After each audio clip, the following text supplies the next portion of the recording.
Hello, everybody. Welcome to OCD Hi-Fi Guy, where today I'm going to feature Jeff Rowland family of products. Well, at least three of the amplifiers. Um, I just figure this is something that I think needs to be done. The Rollins company is very they're soft spoken and quiet. They don't go out and boast really in the market, and it's the funniest thing because I remember the first Roland amp I bought was 200 Model 10. Okay, Model 10 is or is the Model 12? It's Model 12s. The Model 12s. Okay, so they're 200 watt monoblocks that have separate power supplies, and I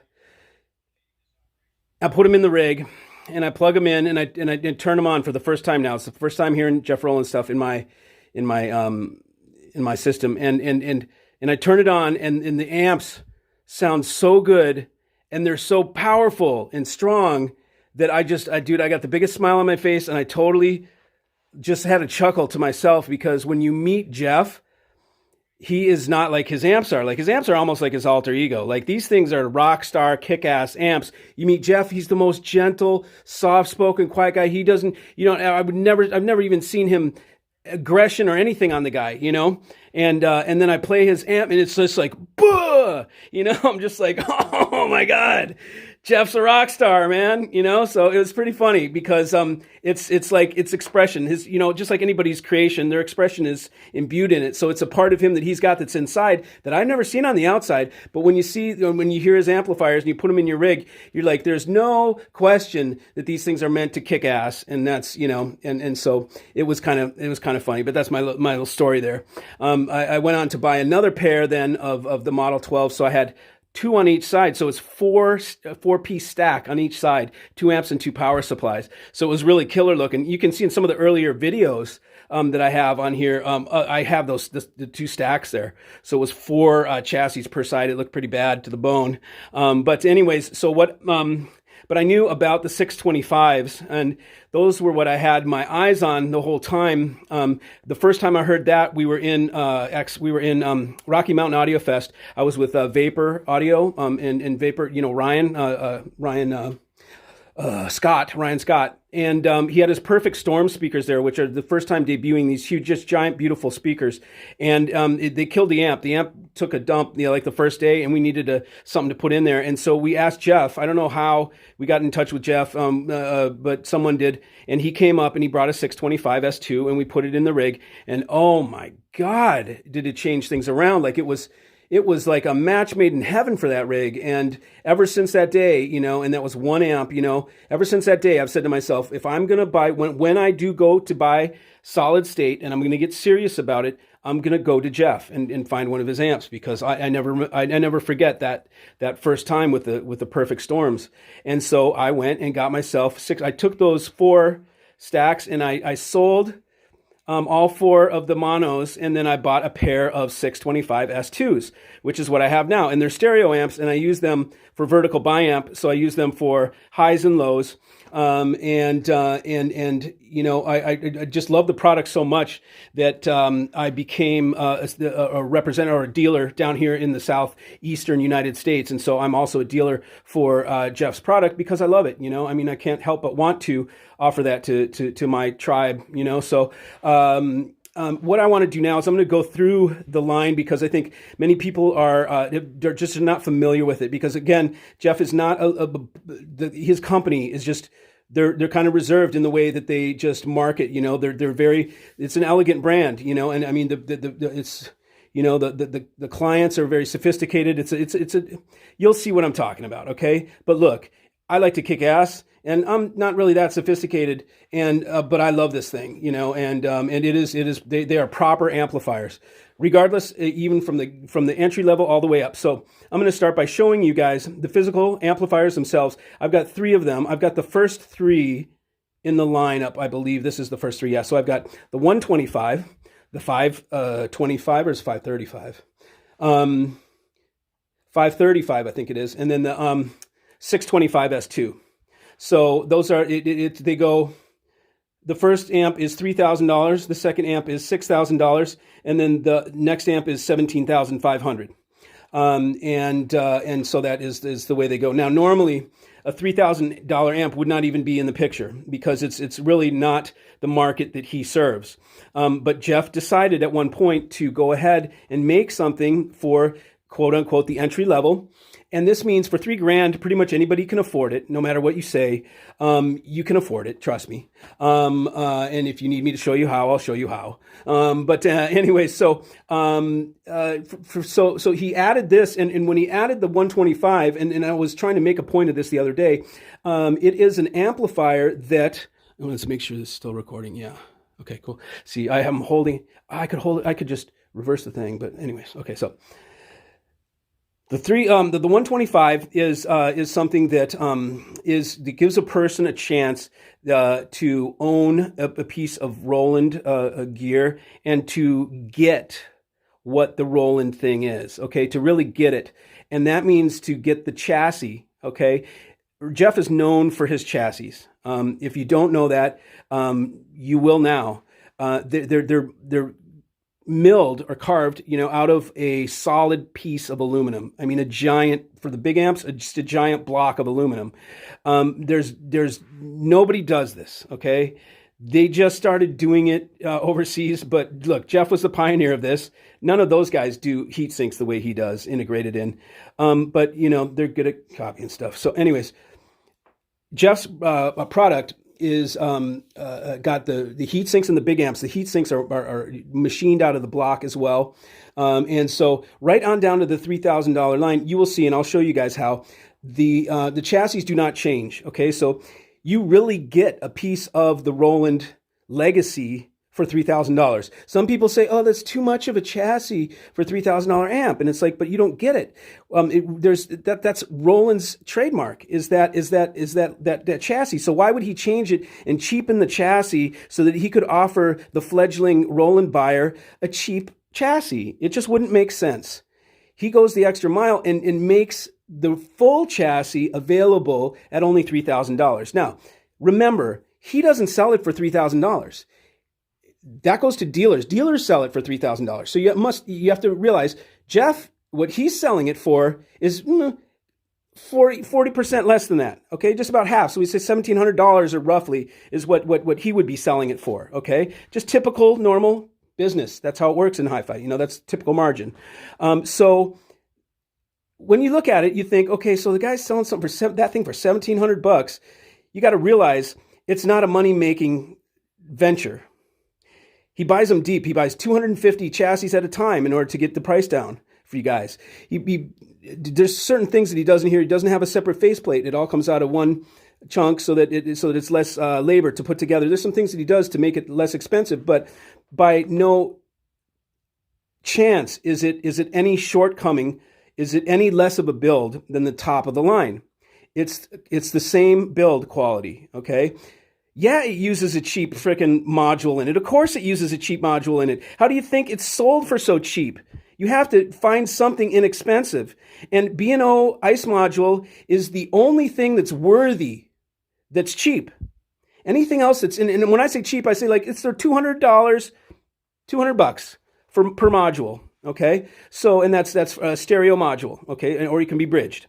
But you'll see quickly that it's not just a module in there. Now, there are people in the industry that just put modules in boxes, and they do not create anything proprietary of their own. That is not Jeff Rowland, okay? There's a proprietary input section that is what makes a B&O ice module. What makes or breaks it is that whole input section.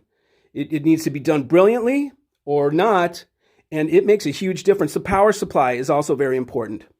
So these are some things that you'll see, and I'll show you really quick. But to think that is the $3,000 is overpriced, or to think that Jeff's like laughing to the bank or something like that, ripping people off. First of all, if you knew the guy, you would know it's impossible for him to do that because he doesn't have that in his spirit. Okay, and second of all, when you look at it, I mean, any dumbass can tell. There's no way he's making anything on it. I can't believe he did something like that. That's a gimme to the industry. That is a gift to the industry for people that can't afford the $17,000, 500, the big amps. And it gives you a chance to experience that same je ne sais quoi that is Jeff Rowland, okay? And there's no shortcomings made. And you'll see why. I'll show you now. So here we have the lineup, okay? We've got the 125, we've got the 535, we've got the 625 S2, okay? Again, 3,000, 6,000, 17,500, okay? Now, let's just look at it from up here, from a bird's eye view, because we can see that they're all milled out of a block of aluminum. You see, even the little one here, this is one chunk of aluminum, and it's just milled out by a machine, mills it all out, layers it down, and takes it all out. So you can see all the way up to the $17,500. Okay, this is a little more extravagant. It's got heat sinks milled out of there too as well, which is the coolest thing I've seen in a long time. I mean, I love that. But you'll see it's the same. It's the same aluminum. It's just, this one needed heat sinks. This is a Class AB. This is a Class D. This is a Class D. Now, let me tell you something about Class D. Don't get yourself confused, okay? Class D is current technology. Class AB is old technology, okay? Now, Jeff Rowland's Class AB is about the most advanced Class AB you'll ever see. Most people, the heyday of Class AB was late 80s, early 90s, and most other companies do not change their designs. They keep them the same since then. If we look in D'Agostino amps, look inside those things. It's Krell design. It looks like 1986 in there.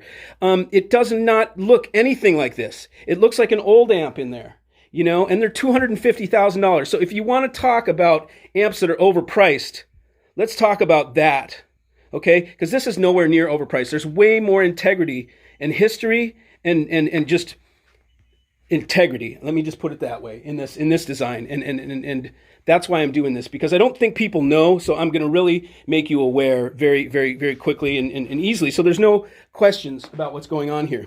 So we all know this is a $200 module. It doesn't matter. Okay. This one is a Pascal. This is B&O ICE module. This is Pascal. This is Class AB, 100% designed by Jeff Rowland. Okay. So, let's go down and we'll go a little bit closer. Okay. So, here's the module part. It's right here. Okay, so this is the B&O module part that we see here. Okay, so this is the same thing that everybody gets. Okay, they all get the same thing. Now, what differentiates this? Well, first of all, okay, it's in a block of aluminum. So what that does is that greatly reduces vibration and resonance. Vibration kills audio. In case you don't know that, vibration is bad. Okay, so it's eliminated by putting it, or greatly reduced, it's virtually eliminated, by putting it in a block of aluminum, because that block of aluminum take a freaking freight train to rattle that thing. It's not going to rattle with the music that your speakers are putting out, unless you got it right in front of 18-inch subs playing at, 150 dB or something. So, okay, so that's the first thing. You're not going to find a chassis like that. You're not going to find a B&O ICE module better protected than in this chassis right here. I'll tell you that much. I don't think anybody has put this much into a B&O. Nobody gives enough care to do something like this with a B&O ICE module. I mean, this is really loving a B&O ICE module, because, it is in a nest of heavenly living in there. Okay, so we've got the module. Okay, so let's look over here. Okay, so here's the output wiring going to the output binding post. Now, there's another thing I'll point out. Okay, so these are the Cardis binding posts. Okay, and these are patented binding posts. This is a aluminum knob, and these are rubber wheels or rubber O-rings, I guess. So you can really get a grip on these things, man. When you want to crank them down, they crank down. Okay, this is an acetal type plastic. This is a very hard plastic. It's not just some ABS or whatever crap. And what it does is it squeezes down on both of these at the same time. Now, sometimes when this is bridged, people say, oh, well, to bridge it, you put one spade here and you put one spade there, and that's how these bridge. And then they get all goofy because they think, oh, you're squeezing down on one side with a spade, and then the other side doesn't have the thickness of the spade. Dude, you know how thin spades are? Oh my God. Okay, so trust me, you can put a spade. Let me go get one, okay? Because I really want to drive this home. So there's no questions about this, because I think this is needed. Let me find a spade. I'm not going to take you on the journey. Let's just hold on. I'll be right back. Okay, so I've got a spade right here. Okay. Now, what I'm about to do, the funny thing about this is that the people that complain about this deal, they've never done this exercise. So the people that say, oh, but it's going to be off-kilted at a thing and it's not going to squeeze down evenly on two surfaces, anybody that gripes about it has never tried this. They just talk about it because they think it makes sense, but they don't know anything because they've never tried it.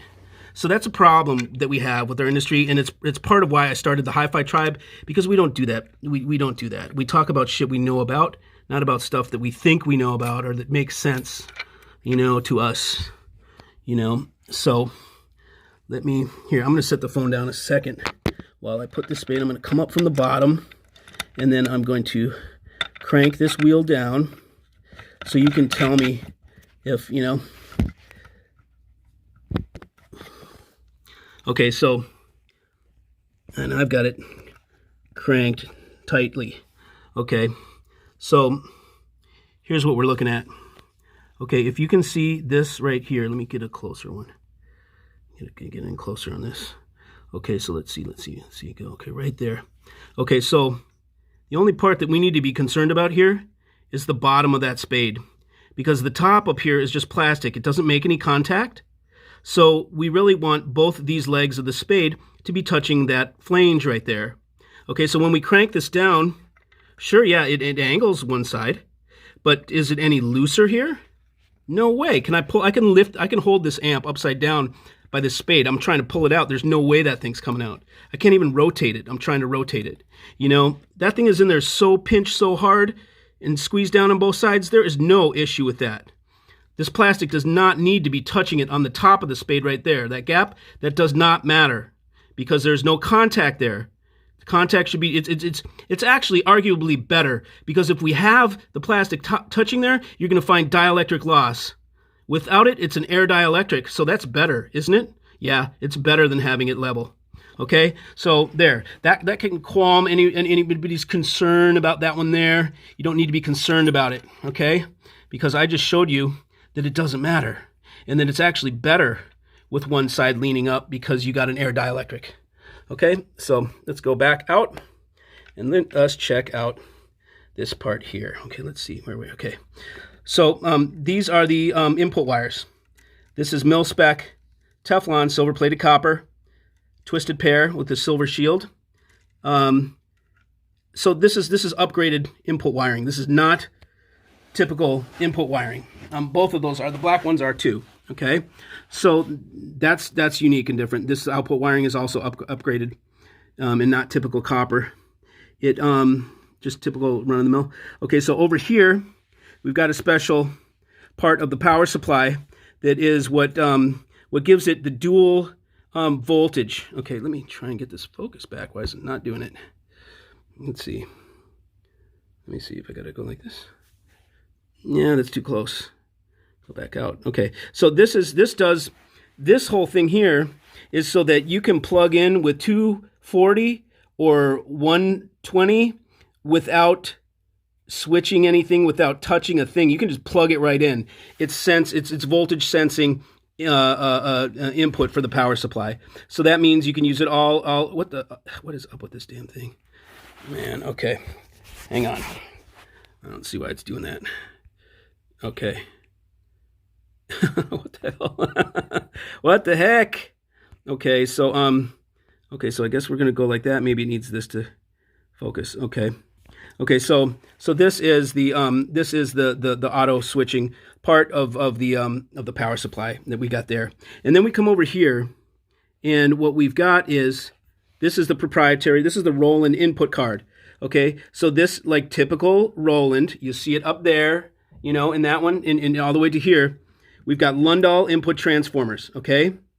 This is a big thing. This is not a little thing. My $40,000 or the whatever, the DAC up there that is, the new one is 40,000 euro. The one that's up there that I have, that's the older model but has the same boards, was like 20. So it's expensive. You only find Lundahl transformers in very good equipment, people that know what they're doing. Okay, and on the inputs, This means that any noise that comes down the line, damn it, why is this thing doing this, man? Anybody know? Let's see. This is like, it won't focus. Okay, let me go back even more. Okay, there we go. That's better. Okay, so this input section right here. So you can see these are Lundall transformers. It's a Class A fully differential input stage. Okay, differential means truly balanced.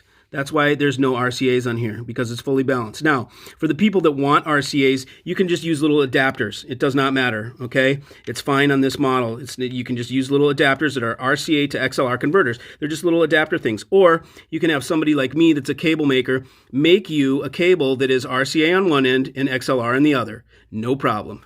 So this is no problem whatsoever. Really, you want balanced anyways, because RCAs hum. This doesn't, okay? Good RCAs don't hum. Yeah, I get it. I know. But you want to be guaranteed that there's no hum and no noise, you use balanced, okay? And so my whole rig is all balanced. We'll visit that another day because there's a whole thing behind that. Okay, so this input section, along with this chassis, is what makes this cheap module sound 10 times better than any other amp with this module, okay? And if we want to, anybody wants to send one in that they think they've got a B&O ICE module, this model 125 ASX2 that is done up better than this, bring it on. I doubt it. There isn't one. There isn't one. This is the best done 125 ASX2 module I've ever seen. Okay. I mean, let's look, and I want to show you this other part, which is, and I think I did this before. Okay, so look at that switch. This is the front power switch. Do you see those set screws on there? Those screws, stainless steel, whatever they are. Okay, so that is not done on really hardly anything. All of them are little solder cups. So this switch has got to be 20 bucks. You know, I mean, it's not cheap, okay? So this is built very, very well. The reason the switch is special because it's just a momentary touch. It doesn't click in or click out. You just touch it, and it's a momentary switch that just turns it on and turns it off by a momentary contact. Okay, so and then again, we've got this the same exact outputs as this amp and that amp. Okay, nothing different. The whole rear panel, everything on the outside, the casing or whatever, the build, they're identical hardware, identical aluminum. Okay, so there's a reason for this. Do you see the continuity between the pieces? This is Jeff Rowland style. Okay, why would he depart from his style on his entry level? He would not. That is slapping people in the face. He instead gives them the same quality as the big amps in his small amps because he cares about the people getting the Rowland experience. And this brings it for sure, without a doubt. You get this and you will have a little taste of what it's like. It's not even a little taste. It's a good taste of what it's like to have a Jeff Rowland piece. And I say pride of ownership, not because it's a show-off thing, because showing off hi-fi is stupid, okay? I say pride of ownership because you know and you're firm that this was a right decision. I don't know how many things I bought where oh man, should I have spent the money? Should I have done that? I don't really know. Well, look, Jeff Rowland's equipment, when you pay the money for it and you buy it, there's no question in your mind it's worth it. And that's what I mean, pride of ownership. You know that you made the right decision when you bought this thing because it's going to last you forever. You're going to give it to your grandson and your grandson's grandson. I mean, that's how long it'll last. So, okay, so this is the 125. And I think I went through, you can bridge it, okay? This is part I didn't go over. It's 125 watts per channel. Now, there's another thing, okay? Jeff did not want to make his entry-level amp 30 watts or something stupid like that, okay? Because 30-watt amps only work with very few speakers. 125-watt amps work with every damn pair of speakers, just about, except these things, 7-foot-tall freaking planar magnetic panels, okay? So this would not work for that. It might work for the tweeter, perhaps. But we'll see. These are not easy speakers to drive. These are like 86 dB, and the 4 ohm. And we will drive a pair of these with one of these, and you can see how good it is, okay? And then we'll go on to driving it with one of the 535s, then we'll drive them with the 625, so you can hear the difference and see how close this one is. And you can tell me, hey, does this one give you a little taste of the sound of the $17,000 500 one? And I think you will say yes. It does, even though it uses a cheap, B&O ice module, you would not get this thing. This thing would not exist if it wasn't for the B&O ice module. So that's enough of that. It bridges for 500 watts. That's what I was getting at. 500 watts at 8 ohm, okay? So when you bridge this puppy, you can have yourself, so you start out with a 125, you're using it in stereo, you make some more money, whatever, you decide you want to add to your rig and beef it up, you just buy another 125 and you flip them to mono, and you got 500 watt per channel mono blocks. And these things sound killer. They actually sound better, I think, as monos than they do as stereos. A lot of amps, you tax them harder when you bridge them, and they can sound more noise and so forth, because when they're bridged, it's not really the best thing. These love to be bridged, and they run better bridged, in my opinion. They just sound, when they run bridged, they're balanced, truly differential, and so I just think it sounds better. Anyways, okay, so that is this one here, the 125. Okay, now let's move up to the 535, I believe it is. 35, 25, I think this is the 35. Okay, so we come up here, okay, and okay, what do we see right off the cuff? We see a nice big RF filter, or an EMI filter. This is to filter out noise off the line, okay? So basically, this is a line conditioner inside your amplifier. So you don't need to worry about, line conditioners or whatever on the wall. You've got one inside your gear. What we've got here, okay, here's the module. This is a Pascal module. Okay, so here's the module. This is what everybody has, right? This is the part that is similar to everybody else. Okay, nothing proprietary on that thing that I know of. This is proprietary. Okay, this is a whole bank of caps that are in here. Okay, so we've got, 1, 2, 3, 4, 5, 6, 7, 8, 9, 10, and they are each 1,000. Is that what it says? They are each, what are they? They are each 1,000 UF. Okay, so, so we've got 1, 2, 3, 4, 5. Yeah, 5,000 per side, 5,000 UF per side. And then we've got even some even sweeter Lundals right here. These things are encapsulated in mu metal, which keeps their magnetism from coming out and protects them from any stray magnetism, so they don't induce any magnetism into anything like this signal thing here, ribbon cable. So this is the input card on this amp. Okay, this is also Class A differential, and oh yeah, now what did I say? Now this one has jumpers. What is this for?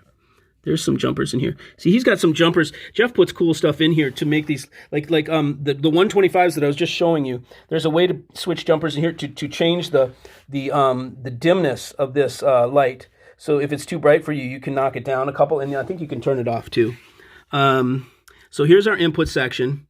Okay, so make no mistake, a Lundal transformers on the input are going to totally give you a different sound than if you're not doing that on the input, okay? They kill noise. They kill common mode noise, and they have a certain texture to them that just makes things sound beautiful, because it matches impedances automatically, and so that is that. Other than that, okay, we got the Cardus. So look, we've got the same thing on the back here, okay, identical as the other one. Okay, is this any different from the 125? This is twice as expensive. This is $6,000. Is there anything different? No, right? Jeff gave you the same thing over there. Now, what he did here was he put a dum-dum thing in so people didn't blow the amp, because this is pretty plain and clear that this is the mono output. So you don't have to get all, worried that you're, doing the half and half or whatever.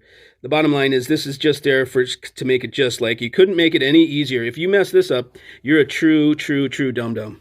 So, and then a mono over here input, and then your stereo mono switch. Okay, and then this is that's the 535. Someone's at my door, so I will be back. Hold on. Okay, I'm back. Okay, so this is the 535. 535 is 250 watts per channel, and it is 900 when it's bridged. So that's a real stout amplifier. This thing for sure will power any pair of speakers, without question. It's like the do-it-all amplifier. There's nothing it won't do. So I love it for that. It's the centerpiece of many people's hi-fi rig. It's a very good amp. So that's the 535. Again, 125, 535, 625 S2. Let's go over to this one. Now, this is something that Jeff has designed 100% from the ground up, okay? So everything on this amp is of Jeff's design. There's not any sub-assemblies or anything. And this is really the core of what he does. This is his thing. These are modern adaptations that are excellent pieces. This is the culmination of 40 plus years making amplifiers and refining the design again and again and again and again and again and again over all those years. If you've looked inside an amplifier before, you will recognize this does not look like any Class AB you've ever seen. This clearly is something higher tech than the amps that you used to see in the 1980s or the 1990s. What you see here is something that Jeff pioneered, and this is part of one of his design. These are the rails, the power rails. Those have the voltage that go down, that power, send the voltage to these devices. These are each bias control, so you can control each pair and get them dialed in. Here's where the XLR comes in, and it goes over to, of course, a Lundell transformer, because they all do. This is no different than the 125 over there with its cheap old $200 B&O ICE module, right? Same thing. Jeff has the integrity to build them at the same level, okay? He doesn't skimp out for the guy that only has $3,000, okay? This thing is the bomb diggity, okay? This is all, these are the heat sinks all milled out of here. So in other words, all the outputs, they just sink right into the chassis. The chassis itself is the heat sink. If we flip this over, you can see that this is kind of a shallow, the amp is deeper. If we flip this over, on the other side, we've got a milled down spot, and we've got the power supply. So the power supply does not share the same cavity as the amplifier. It's almost like two chassis. It's got a division in the middle. They mill this down. They mill out the other side. The power supply is in there upside down on the bottom half. Now, you want to know something super crazy? This amplifier, with all its heft and might and just serious grunt, because this thing will kill any pair of speakers that you put it to. I mean, it's going to drive them to oblivion. It'll dominate them in quick, short fashion. This has a switching mode power supply. How do you like that? There's no toroid in this thing at all. There's no big transformer in this thing at all. Switching mode power supply. You know why? Because Jeff knows how to make one that's out of the highest quality components, the latest cutting edge technology, so that you can make an amp sound this good and use a switching mode power supply. No one else that I know pulls that off. Anybody else know of someone that does a Class AB with a switching mode power supply and it's a world-class piece? I don't think so. Pretty sure Jeff is the only one. And it is amazing. That other side looks like serious. That you think this looks high-tech. The power supply is even more. This, as you can see, it's got a little of the material on the top, this heatsink compound. This makes sure that the amplifier heat sinks up to the these in here. they heat sink right up to the lid that goes on top, because we set that lid down and it presses against this, and that's the heat sink for the devices that are under there. So, again, look at the way that's made. I've never seen any Class AB that looks like this. This is high tech. This is Class AB. You can't take it any farther. That's what Jeff said to me in his words. I've taken Class AB as far as it can go. And I believe him looking at that. It can't go any farther. Class D is the only other area you have to go if you're done with Class AB. And he has taken it to the limit. So look at this. Here's the lid. And look, he even signed it for me because I asked him, Mike, enjoy the music. Jeff Rowland. And he's got the serial number. And I don't know what it says under there. But that's the heat sink compound, so I'm not going to remove it.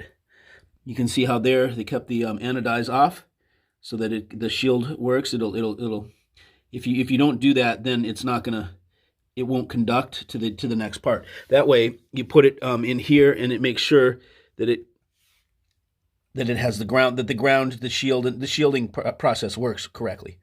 Okay, so I'm going to go ahead. Oh yeah, so let me tell you. Oh yeah, I told you about this. So this amp does not bridge. Okay, it's always stereo. It's 350 watts per channel, Class AB, and I use it as a 2-channel for the high and the low on my panels, because this thing does it with no problem. And again, if we look on the back, it's got the same binding post, the same outputs, the same switch gear, the same everything. He does not change. It's a consistency. If you can see, there's a consistency of design excellence that goes straight down the line. Okay?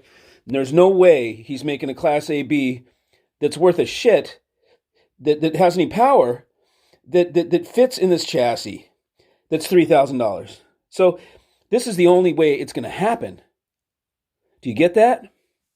His other choice to make something entry level would be to make like a 20 watt, 30 watt Class AB, and he said, you know what?